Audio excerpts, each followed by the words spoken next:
ఇప్పటివరకు మీరు మా ఛానల్ని సబ్స్క్రైబ్ చేసుకోకపోతే ప్లీజ్ సబ్స్క్రైబ్ అవర్ ఛానల్. మనం రోజు తీసుకునే ఆహారంలో ఉన్న కూరగాయల్లో ముఖ్యమైనది టమాటో. పేరవాని యాపిల్గా పిలువబడే ఈ టమాటోతో మనకు ఏమేమి ఉపయోగాలున్నో తెలుసుకుందాం. రోజు టమాటోలు తింటే చర్మ క్యాన్సర్ రాదట.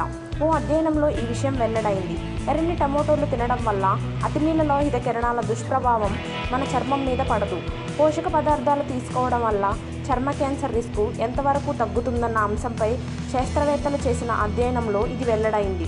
టమాటోలకు క్యాన్సర్కు ఉన్న సంబంధం ఏమిటని గమనిస్తే వాటికి ఎర్రని రంగునిచ్చే డయాటరీ కాంపౌండ్స్ అయిన కెరటనాయిడ్స్, పిగ్మెంటింగ్ కాంపౌండ్స్ ఇందుకు కారణమని శాస్త్రవేత్తలు గమనించారు. అవే అతినీల లోహిత కిరణాల దుష్ప్రభావం నుంచి మనల్ని కాపాడుతున్నాయని పరిశోధకులు తేల్చారు. అందువలన ప్రతిరోజు ఆహారంలో టమాటాలు తీసుకోవడం వల్ల క్యాన్సర్ నుంచి మన చర్మాన్ని కాపాడుకోవచ్చట. ఈ న్యూస్ మీకు నచ్చినట్లయితే లైక్ చేయండి, షేర్ చేయండి, మీ అభిప్రాయాన్ని కామెంట్ చేయండి. Thank you for watching this video.